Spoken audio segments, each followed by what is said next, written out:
Late in 2025, a string of real-world towing tests exposed something the auto industry had been quietly hoping nobody would notice.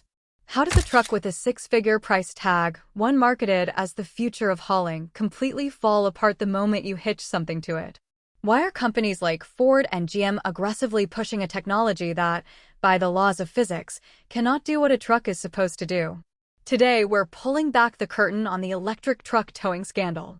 We're going to walk through the energy math that nobody in a showroom will ever show you, and explain exactly why buying an electric truck for actual work isn't just a bad decision, it's financial self-destruction. Walk into any dealership right now and you'd be forgiven for thinking the electric revolution is already here. The ads show the Ford Lightning and the Chevy Silverado EV gliding down scenic highways, massive trailers in tow, drivers looking perfectly relaxed. That image is carefully engineered fiction. What's actually happening is that an entire industry is trying to make one technology impersonate another, and the numbers simply don't cooperate. A diesel truck is a purpose-built working machine. An electric truck is an expensive consumer gadget wearing a hard hat.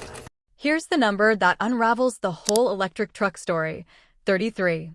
1 gallon of regular gasoline holds 33 kilowatt-hours of usable energy. Diesel? Nearly 38. It's compact, it's energy-dense, and you can carry 30 gallons of it in a standard tank without breaking a sweat. Now compare that to the battery in a top-tier electric pickup. The extended range pack, the one that costs you an extra $10,000, stores around 131 kilowatt-hours.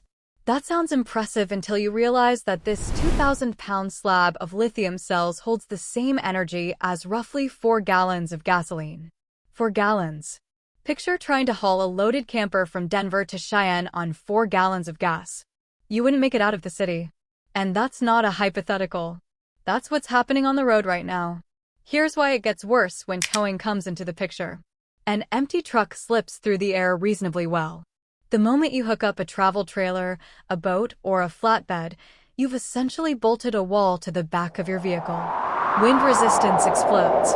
Energy consumption can triple in a matter of seconds. A diesel truck responds by pulling from a deep fuel reserve.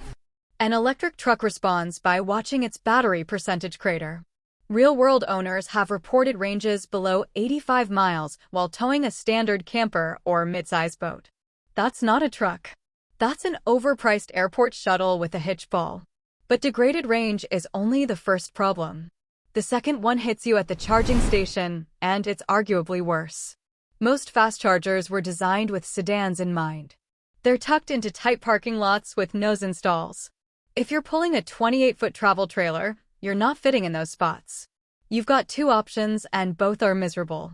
You either park sideways and block a row of chargers, or you unhook your trailer in the parking lot, drive up to the stall alone, wait 45 minutes to an hour, and then hitch everything back up.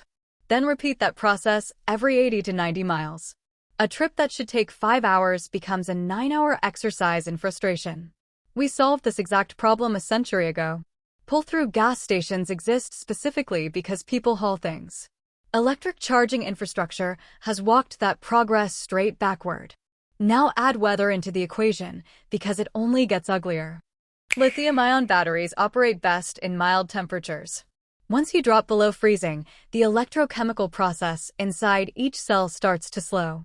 The battery management system kicks in to warm the pack, pulling power just to maintain basic function. So if you're towing a trailer through a January morning in Wisconsin or Montana, you're not just fighting the weight and the headwind. You're fighting the chemistry of the battery itself. Independent cold weather towing tests have shown range losses exceeding 50% in freezing conditions. That 85-mile towing range just became 40 miles. Meanwhile, a diesel engine is practically happier in cold air. Denser air means better combustion and more torque. Cold weather is a diesel's friend. It's an electric truck's enemy. The automakers are fully aware of all of this. But the bet they're making is that you won't think it through until the ink is already dry on your purchase agreement. They're selling you ambient lighting, massive touchscreens, frunk storage, and 0 to 60 bragging rights. They're selling you an aesthetic, the idea of being environmentally responsible while still looking tough. What they are not selling you is a tool that can do a real day's work. The engineers building these trucks aren't incompetent. The problem is that they're not building for the customer. They're building for the compliance checklist. Government emissions mandates have become the primary design constraint, and capability has been quietly moved to second place. So does this mean towing is dead? Absolutely not. It means you need to stop chasing the future and start investing in what already works. If you're serious about towing and you want a drivetrain that won't strand you in a truck stop parking lot in the middle of nowhere, there are 3 engine platforms that have earned their reputation the hard way. First, the Ford 7.3-liter Godzilla V8. A big displacement, cast-iron gasoline engine built to last decades. It's not flashy. It just works year after year. Second, the pre-def 5.9-liter Cummins inline-6. This is the benchmark diesel.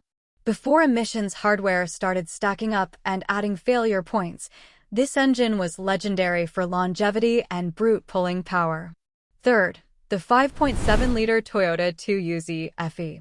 The engine underneath older Tundras and Sequoias that routinely crossed the 300,000-mile mark without drama. Toyota chased power figures with turbos and left reliability on the table, but the original? That thing was nearly indestructible. The industry's message is that the future belongs to electricity. But the guys who actually haul things for a living, the ones with trailer hitches worn smooth from years of use, they'll tell you something different. Batteries belong in your phone. Iron belongs under your hood. Stop shopping for a status symbol. Shop for something that gets the job done. Stick to the proven platforms, pay for fuel like you always have, and you'll be the one arriving at the campsite on time, while somewhere behind you, an electric truck is sitting in a parking lot with 8% battery, waiting for an open charger.